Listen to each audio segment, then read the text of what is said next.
What if dinosaurs suddenly came back to life and walked the earth again?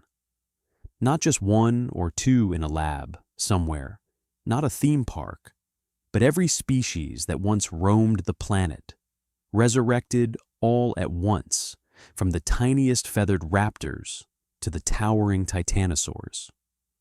At first, the obvious question is, could they even survive in our world? After all, the air is different now. The continents have shifted, and the climate isn't quite what it was 65 million years ago. You might expect most of them to keel over instantly, gasping for breath. But surprisingly, that probably wouldn't happen. The oxygen level today is lower than during the age of dinosaurs, but not catastrophically so. They'd manage, at least long enough for us to realize how profoundly unprepared we are. Imagine the first day. You're sipping your morning coffee, scrolling through your phone, when news breaks. A herd of triceratops has been spotted, stampeding across Nebraska. A flock of pterosaurs is circling Manhattan. Somewhere in the ocean, an ichthyosaur breaches like a living submarine. Governments scramble to respond. But what do you do against a sauropod the size of a skyscraper? Tanks? Helicopters? The military is mobilized, but for now, the advice to the public is simple. Stay indoors. At first, people are fascinated. Videos go viral of velociraptors chasing Teslas down the freeway, or stegosauruses blocking rush hour traffic. Tourists actually fly to see the creatures with their own eyes. For a moment, it feels like the world has been given back a kind of ancient magic. But fascination quickly gives way to panic. Raptors don't respect property lines. Mosasaurs don't politely stay in the ocean lanes. And even the peaceful herbivores weigh tens of tons and crush everything in their path without noticing. Within weeks, agriculture collapses as entire fields are trampled or devoured. Cities try to put up barriers, but against a herd of hadrosaurs, fences might as well be paper. What if we tried to control them? Scientists propose building massive sanctuaries, cordoning off entire countries to serve as dinosaur reserves. Australia, for example, has a lot of space and not a lot of neighbors. Why not relocate the dinosaurs there? The problem is getting them there. A single brachiosaurus requires more food in a day than an entire truck can carry, and that's assuming it cooperates while being loaded onto a cargo ship. Spoiler, it does not. All right, what if we went further? Could we coexist with them? Maybe even domesticate them? After all, people tamed horses, elephants, and camels. A Tyrannosaurus might make an impressive security system. Unfortunately, there's a fatal flaw. Most dinosaurs don't think the way we'd want. Raptors are clever, yes, but clever like wolves, not like dogs. You're more likely to become their dinner than their trainer. And the sauropods? They're gentle giants, sure, but imagine trying to keep a pet giraffe that accidentally demolishes your house every time it turns around. Multiply that by 10, and you've got a brachiosaurus problem. Eventually, humanity gets desperate.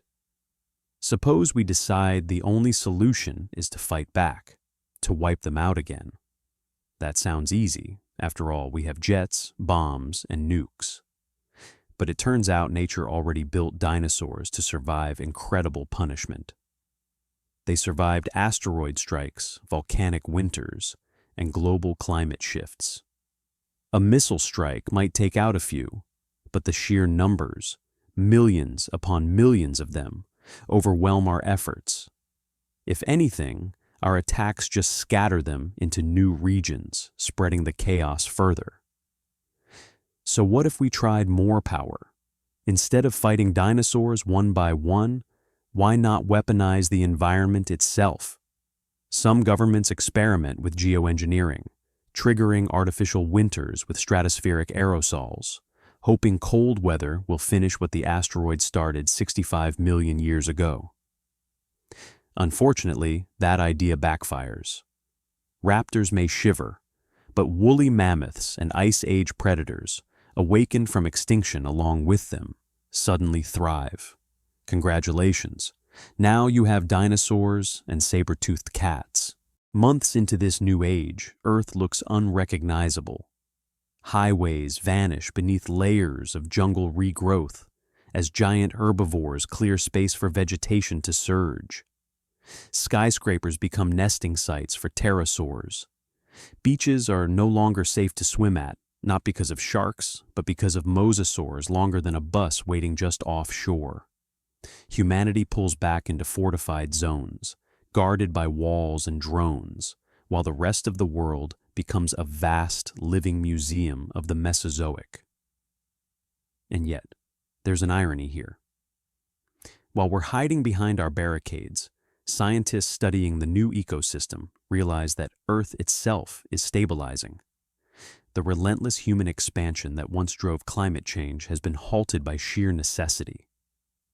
Dinosaurs devour industrial farmland, carbon emissions plummet, and forests reclaim abandoned suburbs.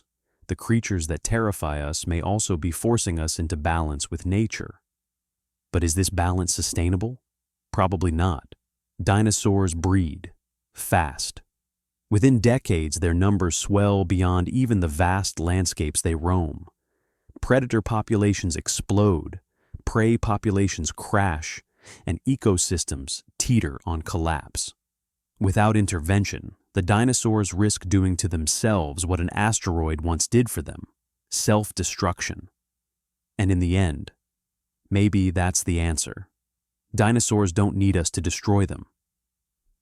Given enough time, their own cycles of hunger and competition will reduce their reign once more. Whether humanity survives long enough to see it, well, that's the final question. Because if dinosaurs truly returned, not as fossils or skeletons, not as theme park attractions, but as flesh and blood rulers of the earth, then we would discover, very quickly, that this was never our planet. It was always theirs.